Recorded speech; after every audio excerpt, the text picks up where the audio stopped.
56 വയസ്സുകാരനായ അനുരാഗ് കുമാര ദിസാനായകെ ശ്രീലങ്കയുടെ പുതിയ രാഷ്ട്രപതിയായി ചുമതല ഏറ്റെടുത്തിരിക്കുന്നു. കൊളംബോ ജില്ലയിൽ നിന്നുള്ള പാർലമെന്റ് മെമ്പറായ ശ്രീ അനുരാഗ് കുമാര ദിസാനായകെ ഇപ്പോൾ ജനതാ വിമുക്തി പെരാമുന എന്ന രാഷ്ട്രീയ പാർട്ടിയുടെ നേതാവാണ്. അദ്ദേഹം നേതാവായി തിരഞ്ഞെടുക്കപ്പെട്ടിട്ട് ഇപ്പോൾ 10 വർഷം പൂർത്തിയായി.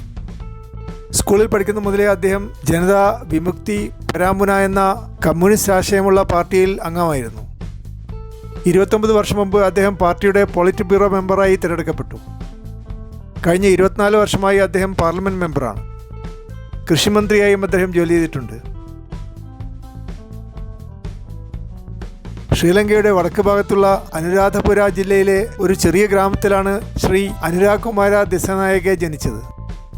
അദ്ദേഹത്തിൻ്റെ അച്ഛൻ ഒരു കൂലിപ്പണിക്കാരനും അമ്മ ഹൗസ് വൈഫുമായിരുന്നു.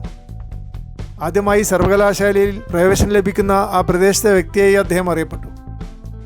എങ്കിലും രാഷ്ട്രീയ ഭീഷണികൾ മൂലം സർവകലാശാല വിട്ടുപോകുവാനും പിന്നീട് മറ്റൊരു സർവകലാശാലയിൽ നിന്ന് ഫിസിക്കൽ സയൻസിൽ ഡിഗ്രി എടുക്കുവാനും അദ്ദേഹത്തിന് സാഹചര്യമുണ്ടായി. ഇടതുപക്ഷ ആശയക്കാരനാണ് പുതിയ രാഷ്ട്രപതിയെങ്കിലും ബിസിനസ് അന്തരീക്ഷം മെച്ചപ്പെടുത്തുവാനും അഴിമതി അവസാനിപ്പിക്കുവാനും അദ്ദേഹത്തിന് സാധിക്കുമെന്ന് നിഷ്പക്ഷ നിരീക്ഷകർ അഭിപ്രായപ്പെടുന്നു. അദ്ദേഹം ഇലക്ഷന് മത്സരിച്ചത് അഴിമതിക്കെതിരായ നിലപാടെടുത്തുകൊണ്ടും ദാരിദ്ര്യം അവസാനിപ്പിക്കുമെന്ന് ഓഫർ ചെയ്തുകൊണ്ടുമാണ്. ദിസാനായകെ എല്ലാവരും നിയോ മാർക്സിസ്റ്റ് എന്നാണ് വിളിക്കുന്നത്. 20ാം നൂറ്റാണ്ടിലെ പുതിയ ചിന്താധാരകളുമായി മാർക്സിസ്റ്റ് ഐഡിയോളജി ബന്ധപ്പെടുത്തി ഉടലെടുത്ത പുതിയ ഒരു ഫിലോസഫിയാണ് നിയോ മാർക്സിസം. സൈക്കോ അനലൈസിസ്, എക്സിസ്റ്റൻഷ്യലിസം തുടങ്ങിയ പുതിയ ചിന്താധാരകളെ കോർത്തിണക്കിയ ഒരു വിഭാഗമാണ് നിയോ മാർക്സിസ്റ്റുകൾ. ന്യൂ ലെഫ്റ്റ് എന്നും അവരെ വിളിക്കാറുണ്ട്. അസമത്വവും തൊഴിലില്ലായ്മയും ദാരിദ്ര്യവും മാർക്സിസ്റ്റ് ഫിലോസഫിക്ക് അനുസരിച്ച് പുതുതായി റീഡിസൈൻ ചെയ്യുകയാണ് ഇവരുടെ ഫിലോസഫി.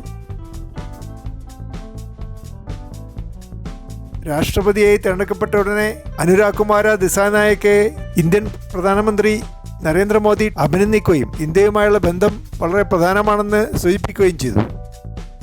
എങ്കിലും പരമ്പരാഗതമായി ദിസാനായകയും അദ്ദേഹത്തിൻ്റെ രാഷ്ട്രീയ പാർട്ടിയും ചൈനീസ് പക്ഷക്കാരായതുകൊണ്ട് ഇന്ത്യയുമായുള്ള ബന്ധം മെച്ചപ്പെടുമോ എന്ന് ഉറപ്പിച്ചു പറയാൻ സാധിക്കുകയില്ല. ഇന്ത്യ ഇപ്പോൾ ഒരു മുതലാളിത്ത രാജ്യമായതുകൊണ്ടും ശ്രീലങ്ക പുതിയ രാഷ്ട്രപതിയെ തിരഞ്ഞെടുത്ത് ഇടതുവശത്തേക്ക് പോകുവാൻ തീരുമാനിച്ചിരിക്കുന്നതുകൊണ്ടും ഇന്ത്യയുമായുള്ള ബന്ധത്തിൽ എന്തൊക്കെ മാറ്റങ്ങൾ വരുമെന്ന് നമുക്ക് കാത്തിരുന്ന് കാണേണ്ടി വരും.